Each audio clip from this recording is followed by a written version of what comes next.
ಪ್ರಧಾನಿ ನರೇಂದ್ರ ಮೋದಿ ಅವರು ರೈತರಿಗೆ ಕಿಸಾನ್ ಒಂದು ಯೋಜನೆ ಅಡಿಯಲ್ಲಿ ಒಂದು 6,000 ರೂಪಾಯಿ ಬರ್ತಾ ಇತ್ತು ಸರ್. ಹಾಗೆ ನಿಮ್ಮ ರಾಜ್ಯ ಸರ್ಕಾರ ಇದ್ದಾಗ 4,000 ರೂಪಾಯಿ ಕೊಡ್ತಾಯಿತ್ತು, ಟೋಟಲ್ 10,000 ರೂಪಾಯಿ ಬರ್ತಾ ಇತ್ತು. ಆದರೆ ಈಗಿನ ಸರ್ಕಾರ ಬಂದು ಅದನ್ನು 4,000 ರೂಪಾಯಿನ ಕಡಿತ ಆಗಿದೆ.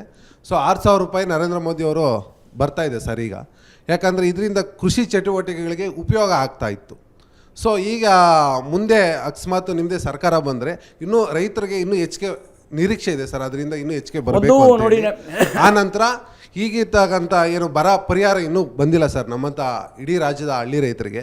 ಸೊ ಇಲ್ಲಿ ಈಗ ಎಲೆಕ್ಷನ್ ಡಿಕ್ಲೇರ್ ಆದಮೇಲೆ ಇವರು ಕೋರ್ಟ್ಗೆ ಹೋಗಿದ್ದಾರೆ.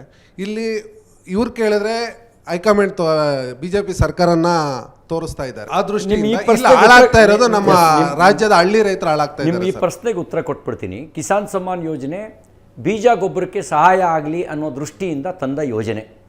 ಕೇಂದ್ರ 6,000, ನಾವು 4,000. ಹೌದು ಸರ್. ಯಾಕೋ ಏನೋ ಗೊತ್ತಿಲ್ಲ, BJP ತಂದಿದ್ದು ಅನ್ನೋ ಕಾರಣಕ್ಕೋ, ಆ BJP ತಂದಿದ್ದನ್ನು ಮುಂದುವರಿಸಬಾರ್ದು ಅನ್ನೋ ಕಾರಣಕ್ಕೋ ಇವರು ರದ್ದುಪಡಿಸಿದ್ದಾರೆ. ಹೌದು ಸರ್.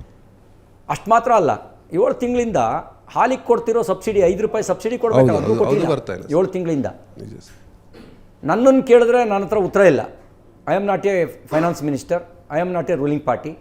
ನೀವು ಕಾಂಗ್ರೆಸ್ನವ್ರಿಗೆ ಬಂದಾಗ ಈಗಿಲ್ಲದೆ ಇದ್ದರೂ ಮನೆ ಬಾಗಿಲಿಗಂತೂ ಬಂದಿರ್ತಾರೆ.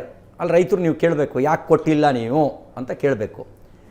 ನಿಮ್ಗೆ ಇನ್ನೊಂದು ಗೊತ್ತಿರಲಿ, ಒಂದು ಚೀಲ ಯೂರಿಯಾಕ್ಕೆ 2,900 ರೂಪಾಯಿ ಕೇಂದ್ರ ಸರ್ಕಾರ ಸಬ್ಸಿಡಿ ಕೊಡುತ್ತೆ. ಒಂದು ಚೀಲ ಯೂರಿಯಾಕ್ಕೆ ನಾವು ಕೊಡೋದು ಕೇವಲ 268 ರೂಪಾಯಿ. ಕೇಂದ್ರ ಸರ್ಕಾರ ಸಬ್ಸಿಡಿ ಕೊಡದೇ ಇದ್ದರೆ 3,168 ರೂಪಾಯಿ ಒಂದು ಚೀಲ ಯೂರಿಯಾ ಕೊಡಬೇಕಿತ್ತು. ಆದರೆ ರೈತರಿಗೆ ಹೊರೆ ಆಗಬಾರ್ದು ಅನ್ನೋ ಕಾರಣಕ್ಕೆ ಅತಿ ಹೆಚ್ಚು ಸಬ್ಸಿಡಿಯನ್ನು ನರೇಂದ್ರ ಮೋದಿ ಸರ್ಕಾರ ಕೊಡ್ತಾ ಇದೆ. 2,900 ರೂಪಾಯಿ ಒಂದು ಚೀಲ ಯೂರಿಯಾಕ್ಕೆ. ಇದಲ್ಲದೆ MSPನ ಡಬಲ್ ಮಾಡಿದ್ದೇವೆ, ಅತಿ ಹೆಚ್ಚು ಖರೀದಿ ಮಾಡ್ತಾಯಿದ್ದೀವಿ. ಇಷ್ಟಾದಮೇಲೂ ಕೂಡ ಇವತ್ತಿನ ಕಾಂಪಿಟೇಷನ್ನಲ್ಲಿ ನಮ್ಮ ರೈತರು ಆ ವೇಗದ ಗತಿನಲ್ಲಿ ಸಸ್ಟೈನ್ ಆಗಲಿಕ್ಕೆ ಸಾಧ್ಯ ಆಗ್ತಿಲ್ಲ. ಅವ್ರ ನೆರವಿಗೆ ಬರೋದಕ್ಕೆ ಇನ್ನಷ್ಟು ಯೋಜನೆಗಳು ನಮ್ಮ ಬತ್ತಳಿಕೆಯಲ್ಲಿ ಇದ್ದಾವೆ. ನಮ್ಮ ಮುಂದೆ ಅಧಿಕಾರಕ್ಕೆ ಬಂದ 100 ದಿನದೊಳಗೆ ರೈತ ಪರವಾಗಿರ್ತಕ್ಕಂಥ ಇನ್ನಷ್ಟು ಯೋಜನೆಗಳು ಕೂಡ ಹೊರಗೆ ಬರ್ತವೆ.